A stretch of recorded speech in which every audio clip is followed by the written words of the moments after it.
આ ભીડ જે તમે જોઈ રહ્યા છો તે એટલા માટે છે કેમ કે સુરતમાં યુવાનો ક્રિકેટ રમી રહ્યા હતા અને ત્યારે જ અચાનક 4 થી 5 અજાણ્યા શખ્સો આવે છે અને છરી જેવા ધારદાર હથિયાર વડે હુમલો કરી દે છે।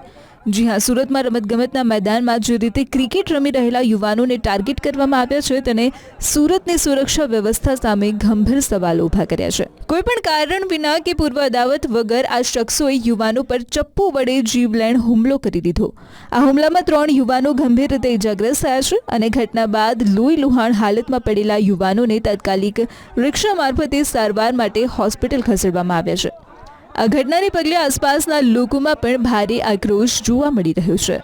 सबने वार किया सब लड़कों पे। सब लड़के बचाने पूछने आते थे हमारे वहाँ से कि क्या हुआ, तो वो लोग खाली छुरी छपाटा चालू ही किया था उन्होंने सबने। जी, उन लोग के पास कौन से हथियार थे? एक कुलाड़ी थी, एक तलवार थी और 2 चक्कू थे उनके पास।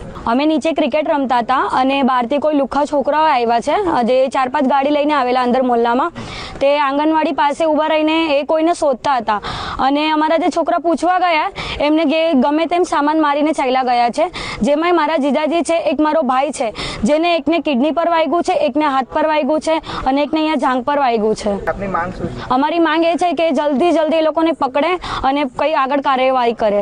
અને સ્થાનિકોએ હવે માંગ કરી છે કે પોલીસ આ હુમલાખોરોને વહેલી તકે શોધીને કડકમાં કડક સજા કરે। હાલ પોલીસ આ મામલે તપાસ કરી રહી છે કે આખરે આ હુમલા પાછળનું ચોક્કસ કારણ શું હતું।